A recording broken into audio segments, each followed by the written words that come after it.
ڕێز و سڵاو بۆیەوە بینەرانی خۆشەویستی تەلەڤیزیۆنی کۆمەڵە. بە یارمەتی هاوڕێیانی هاوکار ماتوینێتەوە خزمەتان بۆ پێشکەشکردنی گەشتی هەواڵەکانی سەر لە بەیانی ئەمڕۆی پێنجشەممە. سەرەتا سەردێڕی چەند هەواڵ. دەست بەسەرکردنی هیوا بەهین لە شاری بۆکان. ئازادی نەریمان ڕەندانی بە دانانی وەسیقە لە زیندانی سەقز. ناڕوونی چارەنووسی شاهۆ سووری لە گرتوخانەی تڵاعەتی مەریوان. درێژەی کۆبوونەوەی کرێکارانی شاغڵ لە پایانە و کۆگای سوتەمەنی ماهشار. ڕێپێوانی خوازیارانی مەسکەنی ملی لە کرمان. کۆبوونەوەی خەڵکی زابۆل لە بەردەم ئیدارەی بەڕ. ناڕەزایەتی بنەماڵەی بەندکراوانی مەحکوم بە ئەدام لە بەردەم زیندانی قزل حەسار و گیان لەدەستان و برینداربوونی 8 کرێکار لە شارەکانی تاران و شیراز.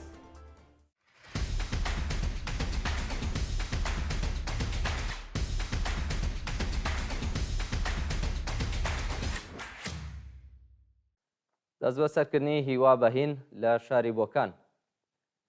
ڕۆژی چوارشەممە هەشتی ڕەشەممە هیوا بەهین هاوڵاتی تەمەن 41 ساڵی خەڵکی بۆکان بە مەبەستی تێپەڕکردنی ماوەی بەندکرانی دەست بەسەر و وە زیندان گوازراوەتەوە. هیوا بەهین لە ڕێکەوتی چواری سەرماوەزی 1403 هەتاوی پاش بانکران بۆ ئیدارەی تڵاعەتی بۆکان دەست بەسەر و بە مەبەستی لێپرسینەوە ڕەوانەی بەندی ئەمنیەتی گرتوخانەی ورمێکراوە. ئەو هاوڵاتیە دواتر لەلایەن لە قی 101 دادگای تاوانەکانی ئەو شارە بە سەرۆکایەتی قازی فەخری بە تۆمەتی تەبلیغ دژی نیزام بە 6 مانگ زیندان مەحکوم کرا.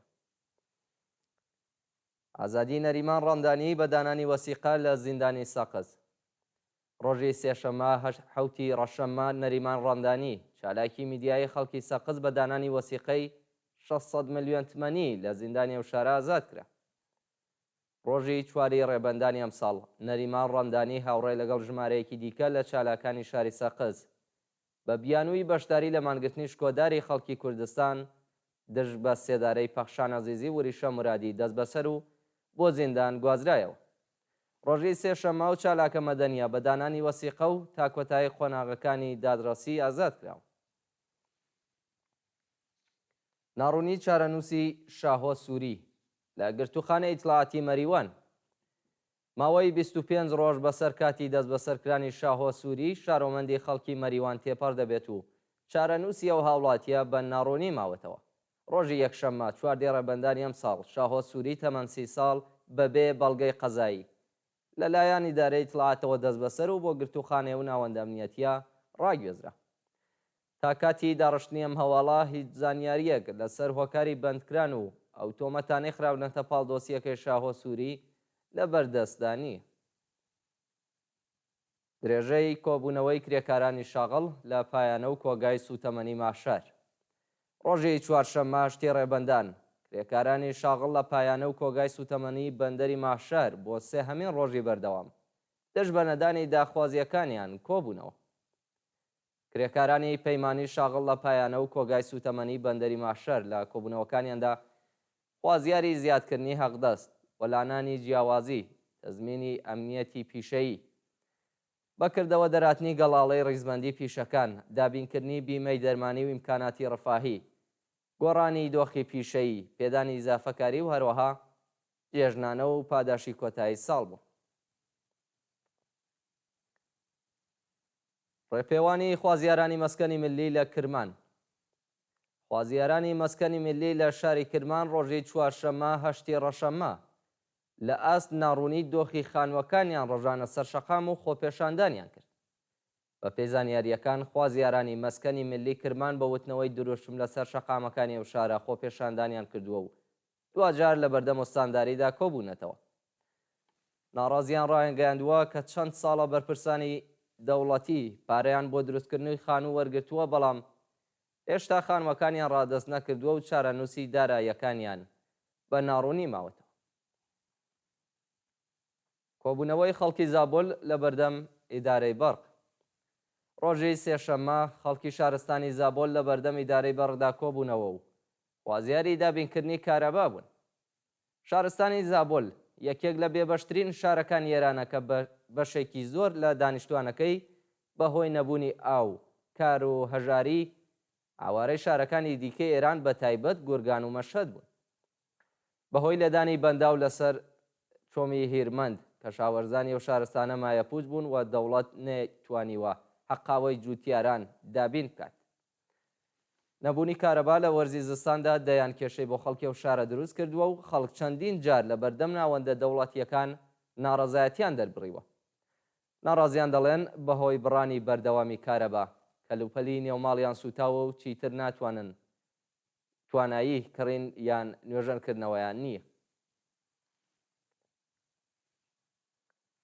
ناڕەزایەتی بنەماڵەی بەندکراوانی مەحکوم بە ئێعدام لە بەردەم زیندانی قزل حەسار. شەوی سێشەمە حوتی ڕەشەمە بنەماڵەی بەندکراوانی مەحکوم بە ئێعدام و دژبەرانی سزای سێدارە لە بەردەم زیندانی قزل حەساردا کۆبوونەوە.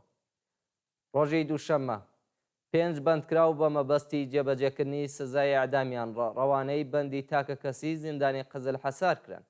شەوی سێشەممە بنەماڵەی بەندکراوانی مەحکوم بە ئێعدام و دژبەرانی سزای ئەعدام لە بەردەمە و زیندانە کۆبوونەوە و خوازیاری ڕاگررتنی سزای ئێعدام بوون، بەڵام بەیانی ڕۆژی چوارشەممە حکمی ئەعدامی 5 بەندکراو لەلایەن دەستگای قەزاییەوە جێبەجێکرا. یان لەدەستان و برینداربوونی 8 کرێکار لە تاران و شیراز.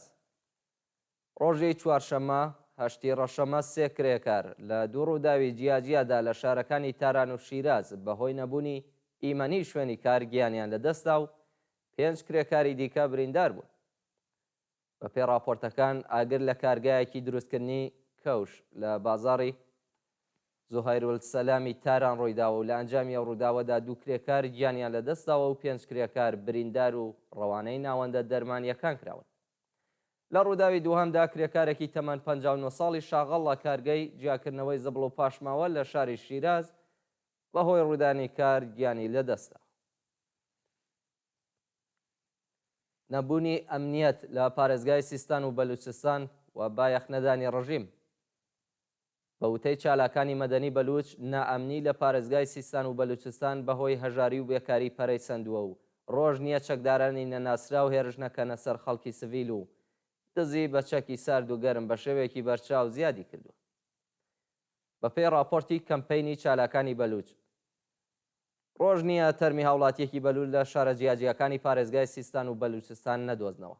ڕۆژانە چەکدارانی نەناسرا و هێرش دەکەنە سەر کاسبکاران، سوختبەران و خەڵکی مەدەنی بۆ وێ ڕایکوشتن و بریندارکردنیان هەموو داراییەکانیان دەدزن. سەرچاوەکانی هەواڵ دەڵێن تاوانباران سەر بە بەسیج و سوپای پاسدارانن و ڕژیم بە دوای بیان و بۆ ئەمنیەتیکردنی و پارێزگایە دەگەڕێت. شارۆمەندانی زیاندی توش ڕایانگەاندووە کە هێزە ئینتزامیەکان بە دوای تاوانباراندا ناگەڕێن و پەیوەندیەکانیان وەڵام نادەن. سەپاندنی سزای زیندان و شەلاق بەسەر مێهدی ڕەحمەتی لە تاران. ڕۆژی چوارشەممە مێهدی ڕەحمەتی بەندکراوی سیاسی ڕاگیراو لە زیندانی قزل حەساری کەرەج لەلایەن دەستگای قەزایی ڕژیمەوە بە 6 ساڵ زیندان و 30 زەربە شەلاق مەحکوم کراوە. مێهدی ڕەحمەتی لە مەراسمی چلەی ماتەمینی ژینامینی لە شاری تاران دەست بەسەر و بۆ ماوەی چەند مانگ لە گرتوخانەی تلعاتی سپای پاسداران ئەشکەنجەوازەردرا.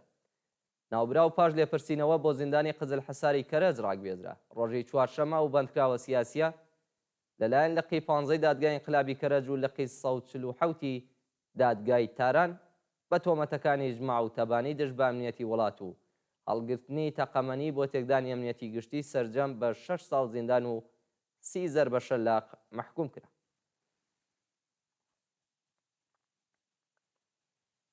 و دوایین هەواڵمان سەبارەتە بە لە سێدەرەدانی 4 بەندکراو لە زیندانەکانی بیرجەند و قزل حەسار. بەیانی ڕۆژی چوارشەممە هەشتی ڕەشەمە 1403 هەتاوی حکمی ئەعدامی 4 بەندکراو لە زیندانەکانی بیرجەند و قزل حەساری کەرەج بە تۆمەتەکانی پەیوەندیدار بە مادەی هۆشبەر و کوشتنی بانقەست جێبەجێکرا. بە پێی راپۆرتی کانونی مافی مرۆڤ ئێران بەندکراوێکی بەلوچ بە ناوی عەبدوڵڵا سەفەرزەهی بە تۆمەتی پەیوەندیدار بە مادەی هۆشبەر لە زیندانی بیرجەند ئیعدام کراوە. لە لایەکی دیکەوە 3 بەندکراو کە ناسناوی 2 کەسیان بریتیە لە موسەیب عەزیزی و سەجاد ئێقباڵی بە تۆمەتی کوشتنی بانقەست و محارەبە لە ڕێگەی دزی چەکدارانە لە سێدارە دراوە. بینەرانی خۆشەویست، گەشتی هەواڵەکانی ئەمڕۆتان پێشکەش کرا. کات و ساتێکی خۆش بۆ هەموو لایەک.